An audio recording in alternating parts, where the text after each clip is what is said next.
me forever on fire. ಹಾವೇರಿಯ ಶಿಗ್ಗಾವಿ ಕ್ಷೇತ್ರದ ಟಿಕೆಟ್ಗಾಗಿ ಬಿಜೆಪಿಯಲ್ಲಿ ಕಸರತ್ತು ನಡೀತಾ ಇದೆ. ಬಿಜೆಪಿ ಟಿಕೆಟ್ಗಾಗಿ ಒಟ್ಟು 57 ಆಕಾಂಕ್ಷಿಗಳಿಂದ ಅರ್ಜಿಯನ್ನು ಸಲ್ಲಿಕೆ ಮಾಡಲಾಗಿದೆ. ಬೊಮ್ಮಾಯಿ ಪುತ್ರ ಭರತ್ ಬೊಮ್ಮಾಯಿಯಿಂದಲೂ ಕೂಡ ಅರ್ಜಿಯನ್ನು ಸಲ್ಲಿಕೆ ಮಾಡಲಾಗಿದೆ. ಇದು ಹಾವೇರಿ ಶಿಗ್ಗಾವಿ ಕ್ಷೇತ್ರದ ಟಿಕೆಟ್ಗಾಗಿ ಬಿಜೆಪಿಯಲ್ಲಿ ಇನ್ನಿಲ್ಲದಂತೆ ಕಸರತ್ತು ನಡೀತಾ ಇರೋದು. ಬರೋಬ್ಬರಿ 57 ಆಕಾಂಕ್ಷಿಗಳಿದ್ದಾರೆ. ಅಚ್ಚರಿ ಅಭ್ಯರ್ಥಿ ಆಗ್ತಾರಾ ಮಾಜಿ ಸಚಿವ ಮುರುಗೇಶ್ ನಿರಾಣಿ ಅನ್ನೋದು ಕೂಡ ಪ್ರಶ್ನೆ. ಬಿಜೆಪಿಯಿಂದ ಕಣಕ್ಕಿಳಿಯೋಕೆ ಉತ್ಸುಕರಾಗಿದ್ದಾರೆ ಮುರುಗೇಶ್ ನಿರಾಣಿ. ಹೈಕಮಾಂಡ್ ಮಟ್ಟದಲ್ಲೂ ಕೂಡ ನಿರಾಣಿ ಹೆಸರು ಚರ್ಚೆಗೆ ಬಂದಿದೆ ಅನ್ನೋದು ಗೊತ್ತಾಗ್ತಾ ಇದೆ. ಪಂಚಮಸಾಲಿ ಮತಗಳನ್ನು ಸೆಳೆಯೋಕೆ ಹೈಕಮಾಂಡ್ನಿಂದ ಲೆಕ್ಕಾಚಾರವನ್ನು ಹಾಕೊಳ್ಳಲಾಗಿದೆ. ಕೇಂದ್ರ ಸಚಿವ ಪ್ರಹ್ಲಾದ್ ಜೋಶಿ ಭೇಟಿಯಾಗಿ ಚರ್ಚೆಯನ್ನ ಮಾಡಿದ್ದಾರೆ ನಿರಾಣಿ. ಇಲ್ಲಿ ಯಾರಿಗೆ ಟಿಕೆಟ್ ಕೊಡ್ತಾರೆ ಅನ್ನೋದು ಗೊತ್ತಿಲ್ಲ. ಭರತ್ ಬೊಮ್ಮಾಯಿ ಅವರ ಹೆಸರು ಕೂಡ ಮುಂಚೂಣಿಯಲ್ಲಿದ್ದಾರೆ. ಅದರ ಜೊತೆಗೆ ಮುರುಗೇಶ್ ನಿರಾಣಿ ಅಚ್ಚರಿಯಾಗಿ ಇವ್ರ ಹೆಸರು ಓಡಾಡ್ತಾ ಇದ್ರೂ ಹೈಕಮಾಂಡ್ ಮಟ್ಟದಲ್ಲೂ ಕೂಡ ಚರ್ಚೆ ಆಗಿದೆಯಂತೆ. ಅವ್ರಿಗೆ ಟಿಕೆಟ್ ಕೊಡಬೇಕು, ಕೊಡಬಹುದಾ ಈ ಥರ ಚರ್ಚೆ ಆಗಿದೆಯಂತೆ. ಗೊತ್ತಿಲ್ಲ ಏನಾಗತ್ತೆ ಅಂತ.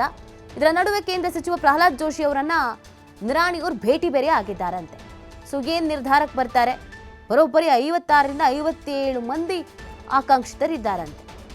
ಈ 56, 57 ಅಂತ ಹೇಳಿದ್ರೆ ಯಾರನ್ನ ಆಯ್ಕೆ ಮಾಡ್ತಾರೆ ಏನು ಗೆತ್ತ ಅನ್ನೋದು ಗೊತ್ತಿಲ್ಲ. ಬಿಜೆಪಿಗೆ ಇದೊಂಥರ ತಲೆಬಿಸಿನೇ, ತಲೆನೋವೆ.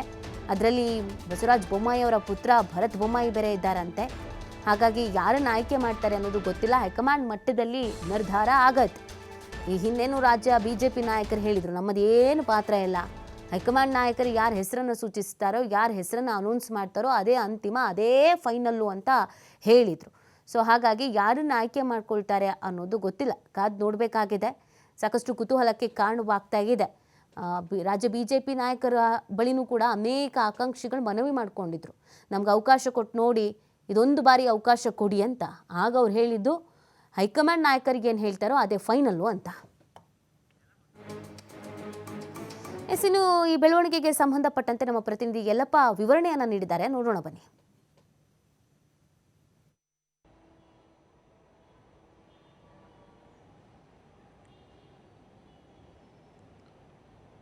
ರಾಜ್ಯಕ್ಕೆ ಇಬ್ಬರು ಮುಖ್ಯಮಂತ್ರಿಗಳನ್ನು ಕೊಟ್ಟಂಥ ಕ್ಷೇತ್ರ ಯಾವುದು ಅಂದರೆ ಹಾವೇರಿ ಜಿಲ್ಲೆಯ ಶಿಗ್ಗಾಂವ್ ವಿಧಾನಸಭಾ ಕ್ಷೇತ್ರ. ಈ ಒಂದು ಶಿಗ್ಗಾಂವ್ ವಿಧಾನಸಭಾ ಕ್ಷೇತ್ರಕ್ಕೆ ಈಗ ಉಪಚುನಾವಣೆ ಎದುರಾಗಿದೆ. ಉಪಚುನಾವಣೆ ಎದುರಾದ ಬೆನ್ನಲ್ಲೇ ಅಂತಂದರೆ ಎರಡೂ ರಾಷ್ಟ್ರೀಯ ಪಕ್ಷಗಳಲ್ಲಿ ಟಿಕೆಟ್ಗಾಗಿ ದೊಡ್ಡದಂತಹ ಒಂದು ಪಟ್ಟಿಯೇ ಸಿದ್ಧವಾಗಿದೆ.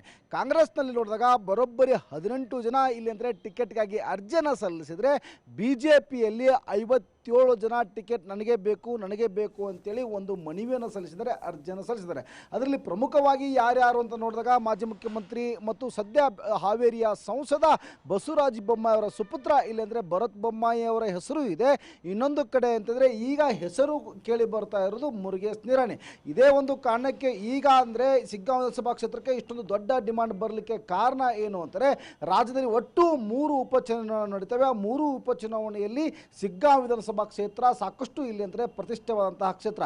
ಯಾಕೆಂದರೆ ಬಸವರಾಜ ಬೊಮ್ಮಾಯಿ ಅವರು ಅಂದರೆ ಮಾಜಿ ಮುಖ್ಯಮಂತ್ರಿ ಅವರು ಸ್ಪರ್ಧೆ ಮಾಡುವಂತಹ ಕ್ಷೇತ್ರ ಆಗಿದ್ದರಿಂದ ಬಹಳಷ್ಟು ಪ್ರತಿಷ್ಠೆ ಆಗಿದೆ. ಈ ಒಂದು ಕ್ಷೇತ್ರವನ್ನು ಮತ್ತೆ ತಮ್ಮ ಹತ್ರನೇ ಇಲ್ಲಿ ಅಂದರೆ ಇಟ್ಕೊಳ್ಬೇಕು ಅಂತೇಳಿ ಬಿಜೆಪಿ ಇಲ್ಲಿ ಅಂದರೆ ಪ್ರಯತ್ನ ಮಾಡ್ತಾ ಇದ್ರೆ, ಈ ಬಾರಿ ಅಂದರೆ ಬಿಜೆಪಿಯ ಭದ್ರಕೋಟೆನ ಛಿದ್ರ ಮಾಡಬೇಕು ಅಂತೇಳಿ ಕಾಂಗ್ರೆಸ್ ಎಲ್ಲ ರೀತಿಯಾದಂತಹ ಒಂದು ಪ್ಲಾನ್ ಅನ್ನ ಮಾಡ್ತಿದೆ. ಅವರು ವರ್ಚಸ್ಸು ಮತ್ತು ಜಾತಿ ಲೆಕ್ಕಾಚಾರದ ಮೇಲೆ ನಾನು ಸರಳವಾಗಿ ಗೆಲ್ಲಬಹುದು ಅನ್ನೋದು ಲೆಕ್ಕಾಚಾರ ಮುರುಗೇಶ್ ನಿರಾಣಿ ಅವರದು. ಅದೇ ಒಂದು ಕಾರಣಕ್ಕೆ ಈಗ ಅಂತಂದ್ರೆ ಮುರುಗೇಶ್ ನಿರಾಣಿ ಅವರು ಬಹಳಷ್ಟು ಆಕ್ಟಿವ್ ಆಗಿ ಶಿಗ್ಗಾಂವ್ ವಿಧಾನಸಭಾ ಕ್ಷೇತ್ರದ ಮೇಲೆ ಕಣ್ಣಿಟ್ಟಿದ್ದಾರೆ.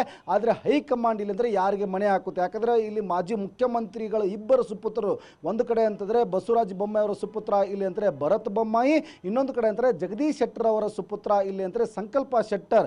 ಈ ಇಬ್ಬರು ಮಾಜಿ ಮುಖ್ಯಮಂತ್ರಿಗಳ ಸುಪುತ್ರರು ಈಗಾಗಲೇ ಅಂದರೆ ಟಿಕೆಟ್ಗಾಗಿ ಬಹಳಷ್ಟು ಇಲ್ಲಿ ನಾನಾ ರೀತಿಯಾದಂತಹ ಒಂದು ಕಸರತ್ತು ನಡೆಸಿದ್ದಾರೆ. ಇದರ ನಡುವೆ ಇಲ್ಲಿ ಅಂತಂದರೆ ಮುರುಗೇಶ್ ನಿರಾಣಿ ಅವರು ಟಿಕೆಟ್ ಕೊಡಿ ಅಂತೇಳಿ ಪಟ್ಟು ಹಿಡಿದರೆ ಹೈಕಮಾಂಡ್ ಯಾರಿಗೆ ಮನೆ ಹಾಕುತ್ತೆ ಅನ್ನೋದು ಮಾತ್ರ ಇಲ್ಲಿ ಅಂದರೆ ನಿಗೂಢವಾಗಿದೆ. ಓಕೆ, ಥ್ಯಾಂಕ್ ಯು ಯಲ್ಲಪ್ಪ ತಮ್ಮೆಲ್ಲ ಡೀಟೇಲ್ಸ್ಗಾಗಿ.